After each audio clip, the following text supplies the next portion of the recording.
Bonjour, je m'appelle Nathalie Yamb. Hier, 25 mai, c'était la journée de l'Afrique, Africa Day. Mais alors que nous sommes toujours prompts à célébrer n'importe laquelle des fêtes que les autres créent, nous sommes trop souvent dans l'ignorance la plus complète en ce qui concerne les dates qui devraient avoir une signification pour nous. Et quand je dis nous, au-delà des populations, je m'adresse particulièrement aux animateurs de l'Union africaine et à ceux de la vie politique et sociale des pays membres qui semblent patauger dans l'obscurantisme le plus complet. Alors aujourd'hui, on va parler de nous, de ce qui nous caractérise et de ce à quoi nous devrions prêter attention. Être africain, ça veut dire quoi? La semaine passée, à Abidjan, des gens se sont mis à pourchasser des Nigérians, les blessant, tuant l'un d'entre eux, détruisant leurs biens, parce qu'ils étaient à Oussa. Ce genre de déplorable scène de chasse à l'homme, dans ce cas suite à une fake news, n'est pas l'apanage des Ivoiriens.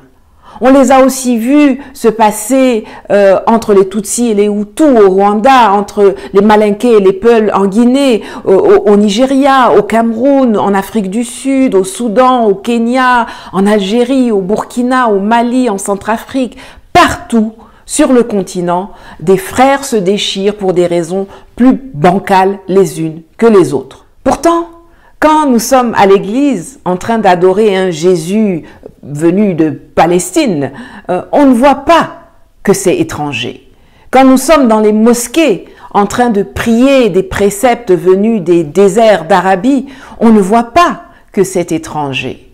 Quand on se sape dans des fringues venues des États-Unis, de Hollande, de France ou de Chine, on ne voit pas que c'est étranger. Quand on s'achète des voitures venues d'Allemagne, du Japon ou de Corée, on ne voit pas que c'est étranger. C'est quand vous voyez vos propres frères baptisés par d'autres d'un nom différent du vôtre, c'est là que vous voyez l'étranger. Des gens, dans l'incapacité de se promouvoir eux-mêmes, n'ont rien de mieux à faire que de se retourner les uns contre les autres pour se faire du mal. Les Français nous violentent, nous pillent depuis des siècles ici en Afrique. On ne vous voit pas aller brûler leur business ou bien les chicoter. Des Libanais maltraitent tous les jours nos sœurs qui travaillent chez eux, mais jamais on ne vous voit aller les frapper. Mais quand c'est votre frère africain, c'est là où vous savez gonfler les narines et distribuer la mort et les coups. Admettez que c'est un peu décourageant, n'est-ce pas? C'est ce que le philosophe allemand Nietzsche appelait la méchanceté du rachitique, pour décrire des individus qui sont tellement impuissants, pauvres, laids, tellement bêtes, tellement petits, qu'ils ne trouvent rien de mieux à faire que de chercher des gens qui leur ressemblent pour les tabasser, se bagarrer avec eux. Mais dès qu'ils croisent la route d'un puissant, ils vont pleurnicher sur son épaule pour se faire valoir. Est-ce que c'est vraiment ce que nous voulons être, ce que nous voulons donner comme image? Est-ce que vous savez que les attributs que vous revendiquez fièrement pour vous attaquer entre vous, pour nuire les uns aux autres, ce sont des symboles de la division décidée par d'autres? En novembre 1884, un groupe de colons s'est réuni à Berlin à l'initiative du chancelier allemand de l'époque, Otto von Bismarck. Ils se sont dit, plutôt que de nous faire la guerre à cause de ces nègres, mettons-nous d'accord autour de cette table en profitant du bon vin, de la bière, de la bouffe pour nous partager l'Afrique.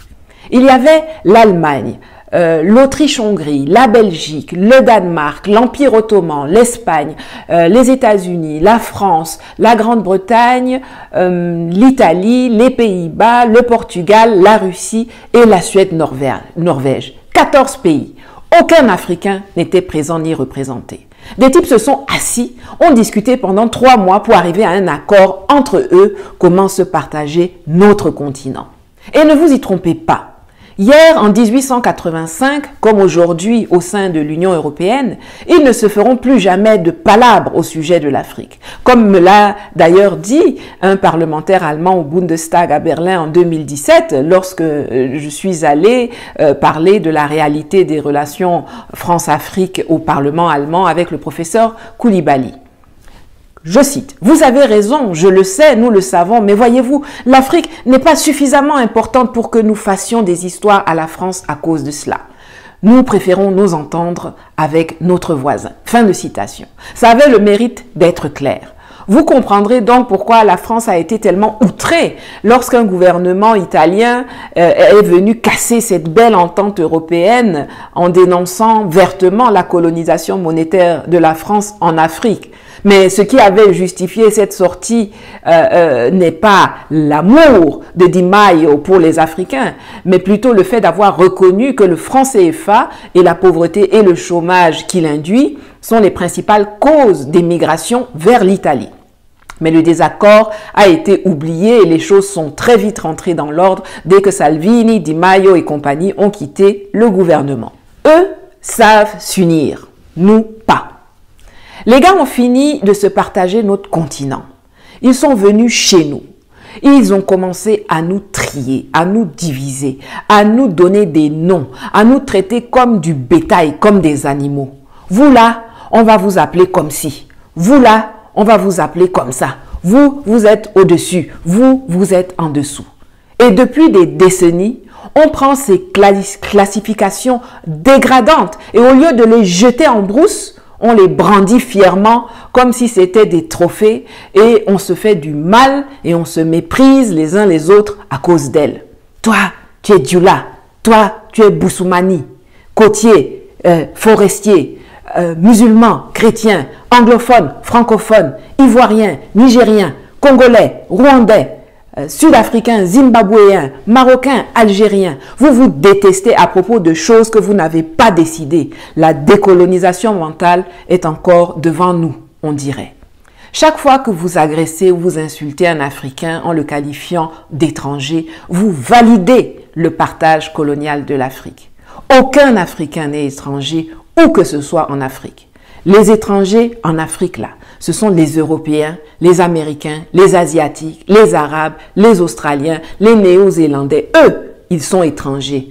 Mais eux tous s'entendent entre eux pour nous dominer et nous nous battons entre nous pour leur faciliter la tâche. Malgré la naissance de l'Organisation de l'Unité africaine le 25 mai 1963, ce à quoi on assiste en Afrique 58 ans plus tard, c'est à une compétition totalement inopérante entre des États en lieu et place d'une coopération productive. On nous annonce régulièrement la signature de conventions, de traités, de chartes, d'accords d'intégration et de libre-échange qui ne sont jamais ni vraiment implémentés ni suivis des faits. Monnaie commune, zéro. Monnaie unique, zéro. Passeport africain, mirage. Libre circulation des biens et des personnes, mirage. Prospérité, zéro. C'est doi. Si on avait des vrais patriotes comme président, on n'en serait pas à devoir se coltiner ces incapables et fainéants qui exacerbent la forme la plus vile de la division pour détourner l'attention de leur manque d'amour pour leur pays. Parce que si tu aimes ton pays, tu y fais des choses bien. Tu y construis des hôpitaux de qualité, des écoles dans lesquelles on enseigne notre histoire, nos valeurs, nos principes ou nos cultures, et où on forme nos enfants aux métiers d'aujourd'hui et de demain demandés par le marché de l'emploi.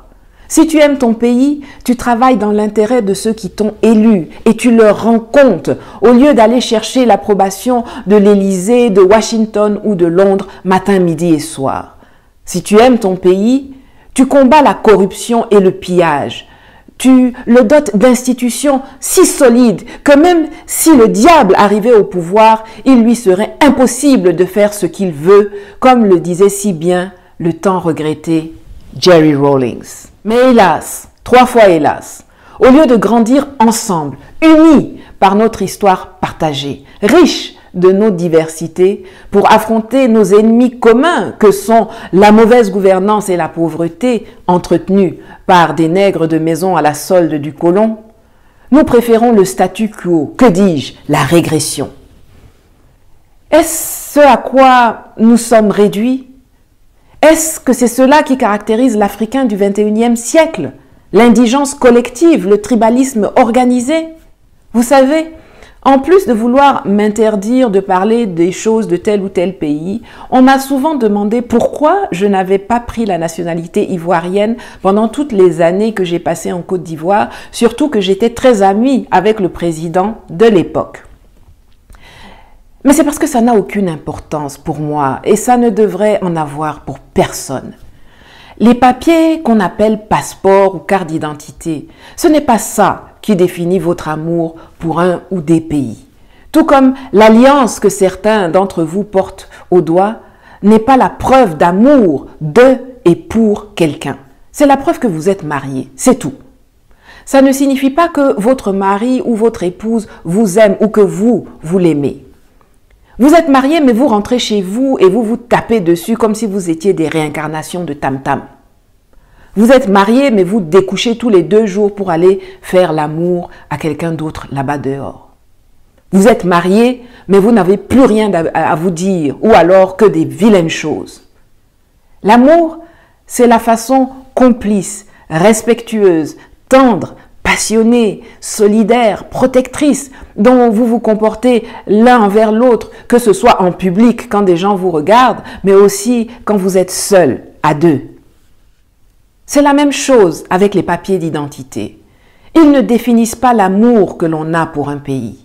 La preuve, certains d'entre vous n'ont pas de papier d'identité depuis des années, mais vous aimez le pays, vous travaillez, vous payez vos impôts, vous allez à l'école, vous soignez des gens, vous enseignez, vous créez de l'emploi, vous cultivez la terre, vous respectez l'environnement, vous élevez bien vos enfants, vous aimez le pays.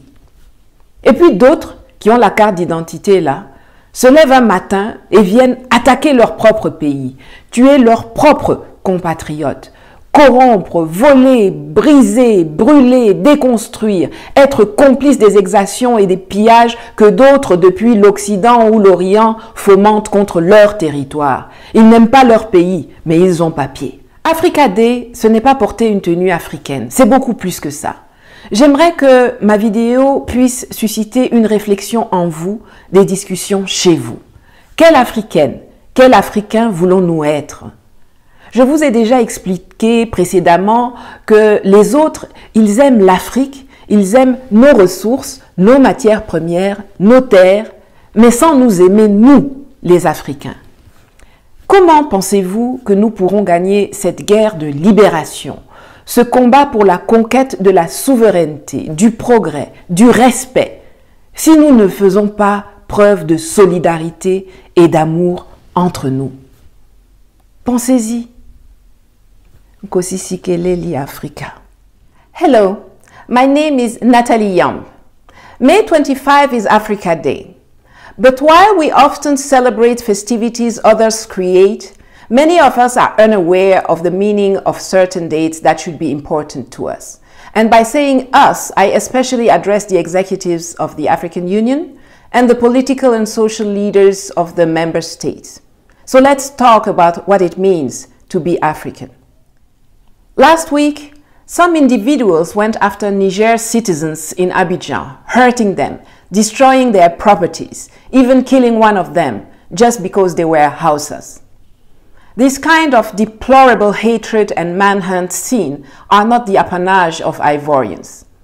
We've seen it before between Hutus and Tutsis in Rwanda, or in South Africa, Guinea, Nigeria, Cameroon, Sudan, Kenya, Algeria, Mali, Burkina. All over the continent, brothers are tearing each other apart for lousy reasons. Yet, when we go to church to worship a Jesus coming from Palestine, we don't see the foreigner. When we go to mosques praying precepts coming from the deserts of Arabia, we don't see the foreigner. When we wear clothes coming from the US, France, Holland, and China, we don't see the foreigner. When we drive cars coming from Germany, Japan, or Korea, we don't see the foreigner. It's only when we see our own brothers and sisters baptized by others with a name different from ours that we see the foreigners. The Westerners are stealing and mistreating us since centuries in Africa, but you don't burn their businesses or hit them. Some Lebanese are brutalizing our sisters working in their houses, but you never retaliate. You are only quick to kill and punch when the target is your African brother. Disheartening, isn't it? People, unable to promote themselves, are harming each other. Is this really what we want to be, what we want to portray? Do you know that the attributes you proudly claim to attack each other are the symbols of division decided by others? A group of settlers met November 1884 in Berlin on the initiative of the then German Chancellor Otto von Bismarck. They said, rather than fighting each other over those Negroes, let's get together around this table to share Africa among ourselves. There were Germany, Austria-Hungary, Belgium, Denmark, the Ottoman Empire, Spain, the USA, France, Great Britain, Italy, the Netherlands, Portugal, Russia, and Sweden, Norway. 14 countries. No African was present or represented. So some white guys sat down and talked for 3 months to reach an agreement on how to divide our continent. And make no mistake, yesterday in 1885, in Berlin, as now in the EU, they will never fight again about Africa. They can unite. We don't. So they came and they started to sort us out, to treat us like cattle, like animals, to divide us, to name us. You over there, you are Kwame, but you are Ghanaian. You over there, you are also Kwame, but you are Ivorian. You are Bamileke, you are Bassa. You are good, you are bad. And for decades, we've taken those degrading classifications and instead of throwing them in the bush, we proudly wave them like they are trophies and we hurt and despise each other because of them. You hate each other for things you didn't even decide.